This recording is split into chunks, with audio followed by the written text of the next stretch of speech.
Shalom, back with part 3. The Lord preparest a table before me in the presence of my enemies. All right. All right, so we're looking up the word here, crafty, all right, to be subtle. See? Now, that goes back to the serpent, the old serpent, all right? He was more subtle, all right? In other words, let me open up another tab. I don't want to come out of this. Give me a minute. All right, this is Genesis 3, all right, to show you, all right? And I'm not going to really get into it. I'm just showing you people, all right? I'm not going to get into it for you and get into all the breakdowns. And again, it's not, understand that the serpent in the garden is not a talking snake. It was a man. You understand? One of the sons of the wicked, all right? And that's why you have to get into etymology of words, which proves that. Excuse me. All right, so Genesis 3 here. Now the serpent was more subtle than any beast of the field. The field is the earth. You understand? So do you see the word subtle and serpent in the same sentence? You understand? You people get it? All right?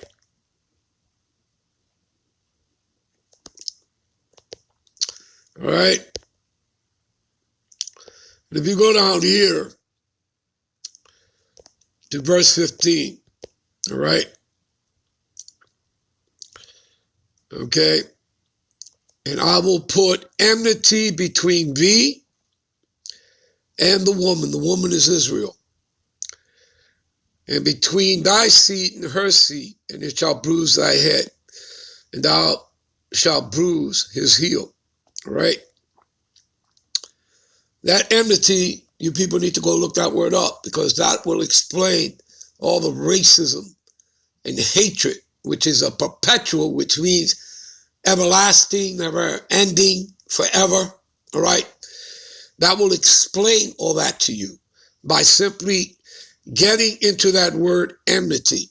All you do is go to Google, punch that word in, all right?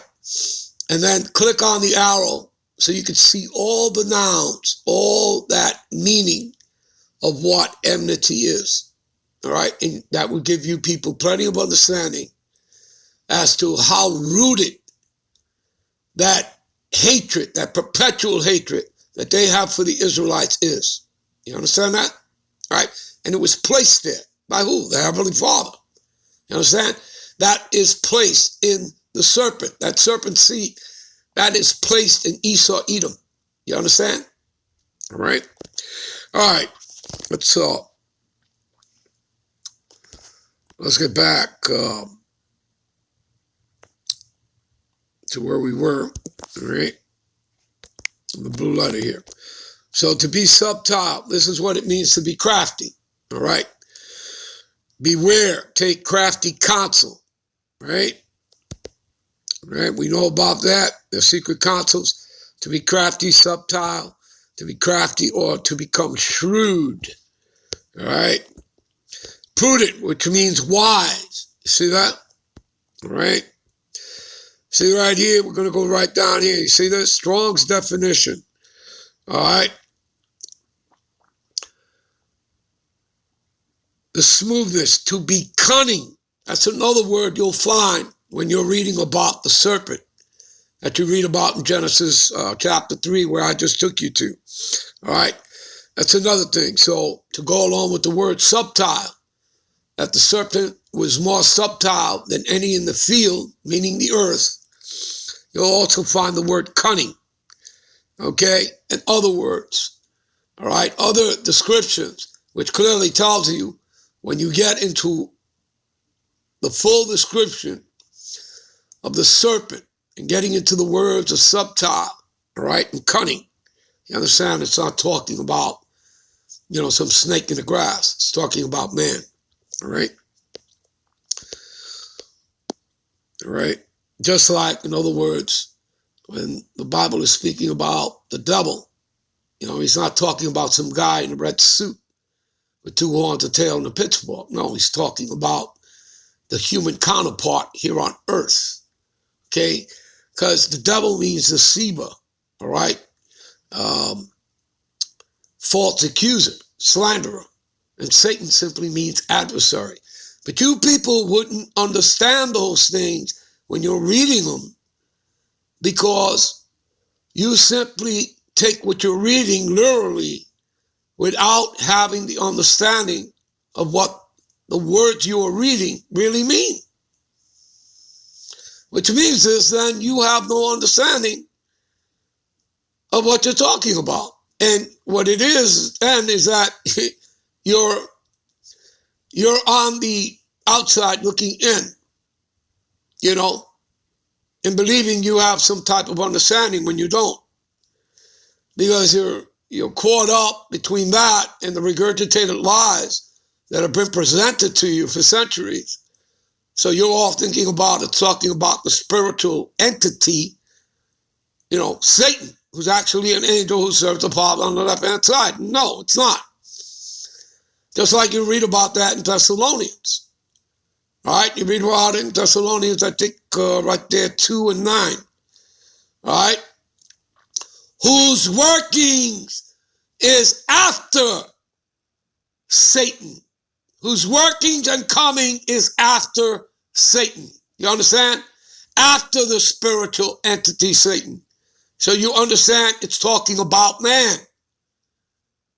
It's not talking. So when it's talking about the fact that you're reading about that man of sin there, the son of perdition, the wicked, right?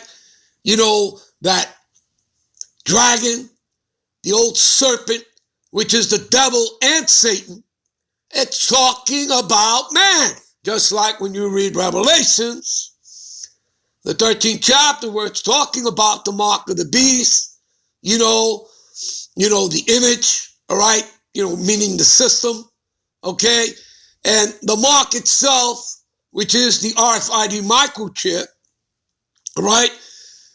When it's telling you all that, when you get to the last verse in 13, right?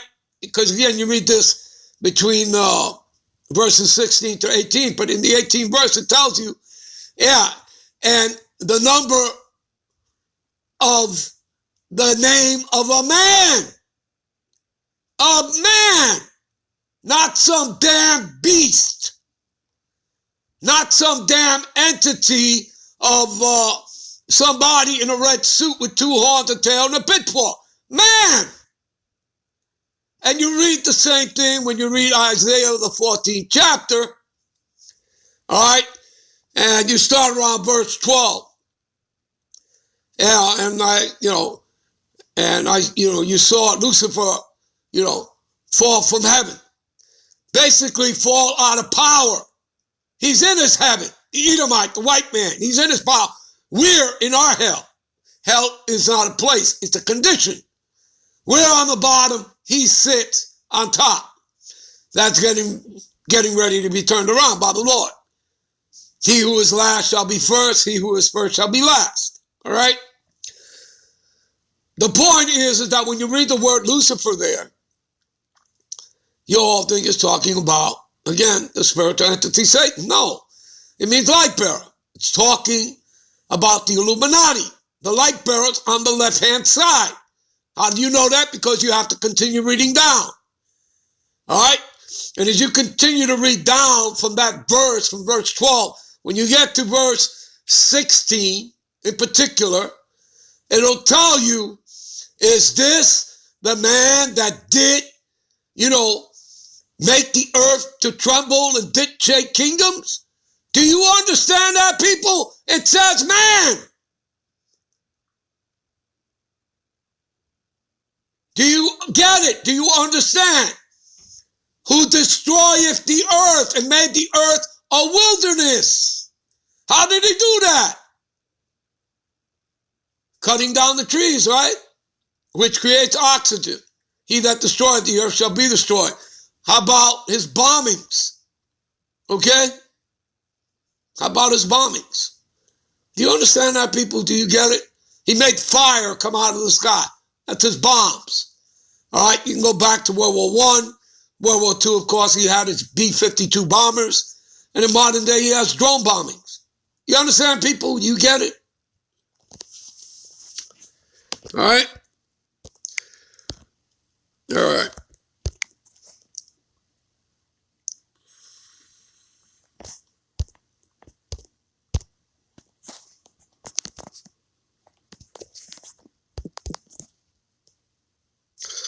All right.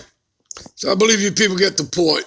So they have taken crafty counsel against thy people and consulted against thy hidden ones. Thy people and the hidden ones are the Israelites. You Negroes, Latinos, and Native Americans that make up 12 tribes of Israel.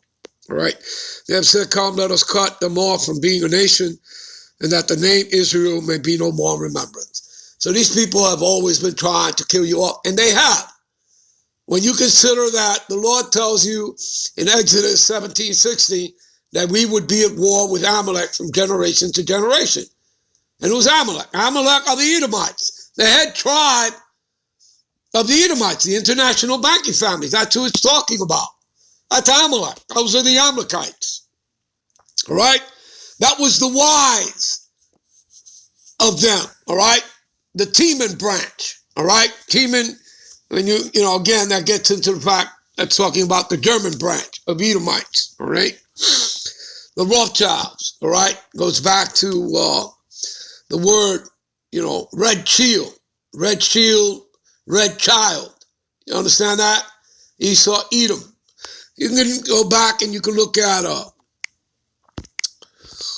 what do you call it? There was an interview done by Ron Patton, okay, and Marion Knox. All right, they did an interview. You can find this online. Ron Patton, Marion Knox interview Rothschilds. And as you scroll down, you know, about the interview, you know, Rothschild himself will tell you that, you know, he knows that he's Esau Edom. All right? He admits all that. They admit it in their own Jewish encyclopedias. All right? And you could particularly go back to the 1925 edition of that. But in reality, through all their editions, as you keep going up, and eventually, you know, they started to eliminate stuff out. But, you know, it's obviously clear. You can have a 1977 edition, and that's pretty clear. All right? But anything beyond that, pretty much, they, you know, pretty much totally wiped that away. But again, you can read all this stuff online. But again, how are these things found? How are the things that Esau searched out, as it tells you in Obadiah? Through what? The scriptures, through research. Okay? You know, the scriptures, circular history. You understand? You people live in the age of information. Okay? You have a cell phone, but you people look nothing up. You research nothing. Unbelievable. All right? All right. So, they have said, come, let us cut them off from being a nation, and that the name Israel may be no more remembered. You know, these are the same people. All right. Again, we discontinued from our inheritance. All right. We read that, Jeremiah 17:4. All right. And these people, they didn't start calling themselves the Ish people, the 1948. It's still 1860. All right. And again, that word comes from the word Judah, from the head tribe of Judah. That's where that word comes from, all right, that they use. All right. So again, they're just imposters, people, all right? But it's all prophecy. It's all written in the scriptures, all right? It's all prophesied. So as you can see here, so they have consulted together with one consent. They are confederate against thee. See that? Look up the word confederate, all right? They've conspired. Do you understand? They have an agreement, all right? All right, they're aligned together, all right? They're in bed together. And you see who's at the top of the hit list? The tabernacles of Edom. See that? The Ishmaelites, those are the Arabs, Moab, the Moabites, Chinese, Hagarids, that goes back to the Hamites, African tribe. Jebel, Ammonites, that's the Japanese. Amalek, see? The head tribe of the Edomites, the international banking families. All right?